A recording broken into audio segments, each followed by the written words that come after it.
Hello guys, আমি ডোনা। আমি চলে এসেছি তোমাদের সাথে আরও একটি নতুন রেসিপির সাথে। তো রেসিপিটি তোমরা খুবই সহজেই বাড়িতে বানিয়ে ফেলতে পারবে এবং যা স্বাদেও খুবই অসাধারণ হবে এবং যা তৈরি করতেও তোমাদের বেশি সময় লাগবে না। তো চলো তোমরা স্কিপ না করে পুরো ভিডিওটি দেখতে থাকো এবং আমাকে সাপোর্ট করো।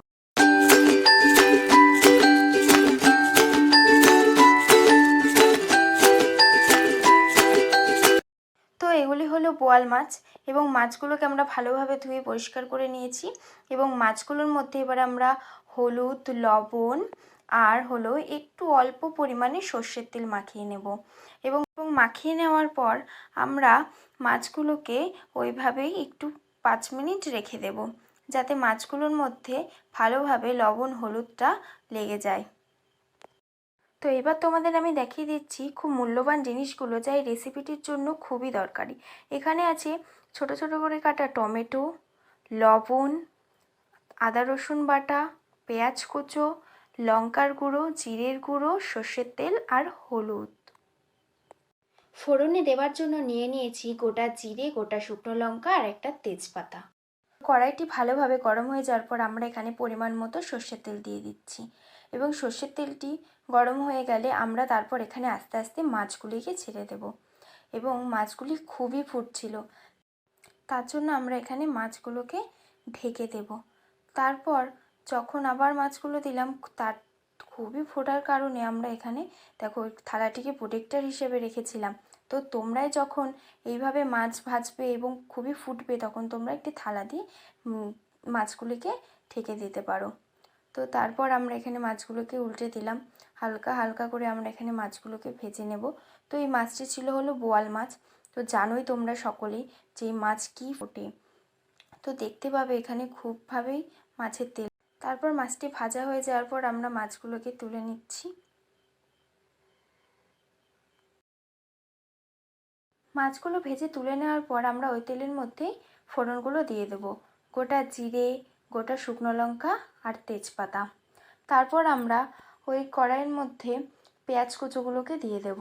পেঁয়াজ কুচোগুলো হালকা হালকা ভাজা হয়ে যাওয়ার পর আমরা তার মধ্যে যে আমরা আগে থেকে কেটে রেখে দিয়েছিলাম টমেটো কুচিগুলো, সেইগুলোকে দিয়ে দেব এবং ভালো করে সেটাকে মিশিয়ে নেব এবং তার মধ্যে আমরা অল্প পরিমাণে লবণ আর হলুদ দিয়ে দেব এবং যতক্ষণ পর্যন্ত এটি ভালোভাবে কষে যাচ্ছে ততক্ষণ আমরা মশলাটি তৈরি করে নেব। এখানে আছে আদা রসুন বাটা 1 চামচ, এখানে আমরা জিরের গুঁড়ো দিলাম আর 1 চামচ লঙ্কার গুঁড়ো। তারপর আমরা ভালোভাবে মিশ্রণটি তৈরি করে নেব। তারপর আমরা দেখব টমেটোটা ভালো মতো সেদ্ধ হয়ে গেছে কিনা। সেটা দেখার পর আমরা যে মিশ্রণটি তৈরি করেছিলাম মশলার, সেটিকে এই টমেটো আর পেঁয়াজটির মধ্যে দিয়ে দেব। তো এখানে আমরা মশলাটি দিয়ে দিচ্ছি এবং মশলাটি দেওয়ার পর আমরা ভালোভাবে মশলাটিকে কষিয়ে নেব এবং যতক্ষণ না পর্যন্ত এর থেকে তেল ছাড়ছে ততক্ষণ না পর্যন্ত কিন্তু আমাদের মশলাটিকে কষাতে হবে এবং যখনই তেল ছাড়া শুরু করে দেবে তখনই আমরা মশলাটির মধ্যে জল দিতে পারবো। তো তোমরা দেখতেই পাচ্ছ এখানে অলরেডি তেল ছাড়তে শুরু করে দিয়েছে। তো এরপরে আমরা এর মধ্যে জলটি দিয়ে দিতে পারবো। তো আমাদের মশলাটি কষে গেছে আর আমরা এর মধ্যে অল্প পরিমাণে জল দিয়ে দেব। জল দেওয়ার পর আমরা এটিকে ভালোভাবে নাড়িয়ে নেব যাতে মশলাটি লেগে না যায়। তারপর ফুটে ফুটে গেলে এটার মধ্যে আমরা ওই মাছগুলোকে দিয়ে দেব। তো মশলাটির মধ্যে মাছগুলোকে দিয়ে আমাদের অনেকক্ষণই মাছটাকে ফুটিয়ে নিতে হবে, যতক্ষণ না পর্যন্ত মাছটির মধ্যে ভালোভাবে মশলাটি ঢুকে যাচ্ছে। কারণ মশলাই যদি মাছের মধ্যে না পৌঁছায় তাহলে তো খেতে মাছটি টেস্টই লাগবে না, তার জন্য। তো ভালোভাবে ফুটে গেলে আমরা এর মধ্যে একটি পাতিলেবুর 4 ভাগের 1 ভাগের অংশ এই পাতিলেবুর রসটি দিয়ে দেব। তো এটি মাছটিকে আরও বেশি সুস্বাদু করে তুলবে এবং তোমরা অবশ্যই কিন্তু বাড়িতে রেসিপিটি তৈরি করবে আর আমাকে অবশ্যই কমেন্টে জানাবে। এটি খুবই একটি সুস্বাদু মাছের রেসিপি।